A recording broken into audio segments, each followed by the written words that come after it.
ముందుగా నన్ను రాజమండ్రి రూరల్ నియోజకవర్గ శాసనసభ ఇన్ఛార్జిగా నియమించినందుకు ముఖ్యమంత్రి వైఎస్ జగన్మోహన్ రెడ్డి గారికి హృదయపూర్వకమైనటువంటి నా తరఫున ధన్యవాదాలు, నా కుటుంబం తరఫున కూడా ధన్యవాదాలు. ప్రజాసేవలో పాలన అంటే సేవని, నాయకత్వం అంటే సేవ చేయడానికేనని నిరూపించిన నాయకుడు వైఎస్ జగన్మోహన్ రెడ్డి గారు. తరతరాలుగా పేదరికం అనేటువంటిది పీడిస్తున్నటువంటి అనేక మంది జీవితాల్లో సంక్షేమం అనేటువంటి వెలుగు దివ్యను వెలిగించి ఆ జీవితాలు మార్చాలనేటువంటి ఒక ప్రయత్నం చేశారు 4.5 సంవత్సర కాలంలో. ఆయన తీసుకున్న ప్రతి నిర్ణయం కూడా పేదవాడి కోసమే. ఆయన చేసిన తపస్సంతా పేదల జీవితాలు భద్రతతో బ్రతకడం కోసం, పేదల జీవితాల్లో మార్పు తీసుకురావడం కోసం. గడిచిన ఎన్నికల్లో రామచంద్రపురం నియోజకవర్గం నుండి నన్ను ప్రాతినిధ్యం వహించమని, పోటీ చేయమని వారు ఆదేశించారు. వారి ఆదేశాన్ని శిరసా వహించి రామచంద్రపురం నియోజకవర్గంలో పోటీ చేశారు. గొప్ప విషయం ఏమిటంటే, తూర్పుగోదావరి జిల్లా చరిత్రలో 2014 ఎన్నికల్లో సెట్టిబల్జీ సామాజిక వర్గీయులు మాకు 2 సీట్లు కేటాయించమని అడిగారు ఉభయ గోదావరి జిల్లాల్లో. చంద్రబాబు నాయుడు అన్నాడు, సీట్ ఇస్తే గెలుస్తారా అని హేళన చేశాడు, చులకనగా చూశాడు, కించపరిచాడు సెట్టిబల్జీ సామాజిక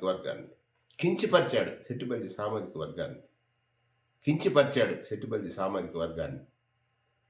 కానీ ఈరోజు రామచంద్రపురం నియోజకవర్గానికి సుదీర్ఘకాలం సేవలు అందించిన పిల్లి సుభాష్ చంద్రబోస్ గారి తనయుడు పిల్లి సూర్యప్రకాష్ గారిని ఎంపిక చేయటం, దానితో పాటుగా రాజమండ్రి రూరల్ నియోజకవర్గానికి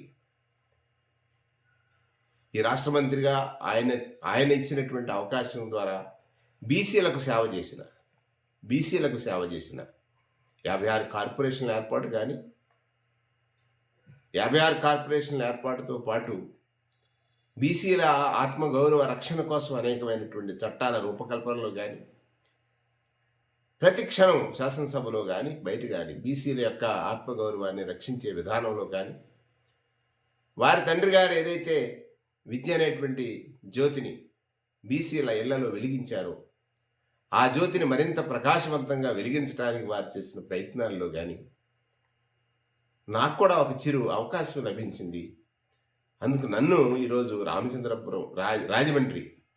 రామచంద్రపురం నియోజకవర్గం పిల్లి సూర్యప్రకాష్ గారికి కేటాయించడం చాలా ఆనందదాయకం. సెట్టిబల్జీలో 2 స్థానాలు ఈ జిల్లాలో, అరెస్ట్వేల్ జిల్లాలో పెరిగాయి. అలాగే పాలకొల్లు ఉడాల గోపికి కేటాయించారు. పక్కనే ఉన్నటువంటి రాజమండ్రి సిటీ మా గీతబిడ్డ మార్గాన్ భరత్రామ్కి కేటాయించారు. ఇది ఒక చరిత్ర. బీసీలకు రాజ్యం జగనన్నకే సాధ్యం. మరొకసారి అంటాను నేను, బీసీలకు రాజ్యం జగనన్నకే సాధ్యం అనేటట్టుగా వారు ఈరోజు తీసుకున్న నిర్ణయం నాకు కనిపించింది. ఈ ఎంపికలో వారు తీసుకున్నటువంటి ప్రతి నిర్ణయం వెనక కూడా పేదల జీవితాల రక్షణ ప్రధాన ఉద్దేశంగా ఉంది. అనుభవాన్ని తీసుకున్నారు. గతంలో వారు పనిచేసినటువంటి విధానాల్ని అధ్యయనం చేశారు. ఇటు కాకినాడలో జిల్లా పరిషత్ చైర్పర్సన్గా చేసిన గీత గారు కానీ, మంత్రిగా చేసిన నరసింహం గారు కానీ, అక్కడ శాసనసభ్యుడిగా చేసిన డిసిసిబి చైర్మన్ చేసిన సుబ్బారావు గారు కానీ, ఇలా తీసుకున్నప్పుడు వారి యొక్క విశేష అనుభవాల్ని వారు పరిగణలోకి తీసుకున్నటువంటి విధానం కానీ, రెండవది నేనైతే ఆ కుటుంబం నుంచి ఎదిగిన వాడిని. ఆనాడు రాజశేఖర రెడ్డి గారు, ఈనాడు జగన్మోహన్ రెడ్డి గారు. విత్తనం, చెట్టు, విత్తనం, మొక్క, చెట్టు, వృక్షం, ఇవన్నీ కూడా ఆ కుటుంబం. జగనన్నని నేను అంటాను, తండ్రి ఆస్తికి వారసుని చూశాను, ఆశయానికి వారసుని జగన్ గారిని చూశానని చాలా సందర్భాలు చెప్తారు. ఈ నిర్ణయం అనేటువంటిది బీసీల ఆత్మగౌరవ రక్షణ జరిగింది ఈ జిల్లాలో. ఈ జిల్లాలో కాదు, ఈ రాష్ట్రంలో. ఈ జిల్లాలో కాదు, ఈ రాష్ట్రంలో. రాజకీయాలంటే ధనవంతులకే కాదని ఇప్పుడు స్వాతంత్ర్యానికి ముందు మాట. రాజ్యాంగ నిర్మాత బాబాసాహెబ్ అంబేద్కర్ ఇచ్చినటువంటి ఓటు అనేటువంటి వరం. రాజ్యాంగ నిర్మాత బాబాసాహెబ్ అంబేద్కర్ ఇచ్చినటువంటి ఓటు అనేటువంటి వరం. పేదవాడి జీవితాన్ని పేదవాడే రక్షించుకుంటాడు. పేదరికంలో ఉన్నవారి జీవితాలని పేదవాళ్లే రక్షించుకుంటారు. పేదరికంలో ఉన్నవారి జీవితాలని పేదరికంలో ఉన్నవాళ్ళే రక్షించుకుంటారు. రక్షించుకోవడానికి కావాల్సిన ఆయుధం ఓటని. ఆ ఓటు నేను రచించిన రాజ్యాంగాన్ని సక్రమంగా అమలు చేసిన వారికి వేస్తేనే మీ జీవితాలు మారతాయని నాడు బాబాసాహెబ్ చెప్పారు. అది ఈరోజు జరగబోతా ఉంది. చూడండి, ఆయన తీసుకున్న ప్రతి నిర్ణయం 25 లక్షల రూపాయల వైద్య సేవలు ఉచితంగా చేయటం అంటే ఆరోగ్యశ్రీ. ఎవరికి సాధ్యం? అది జగనన్నకే సాధ్యం. పేద పిల్లవాడు బడికి వెళ్తుంటే అమ్మ వడిలో పిల్లవాడు బడికి వెళ్తున్నాడే, మరి గతంలో అమ్మ వడిలో పిల్లవాడు పాలేరుగా, కూలిగా, బాల కార్మికుడిగా మిగిలిపోయాడే.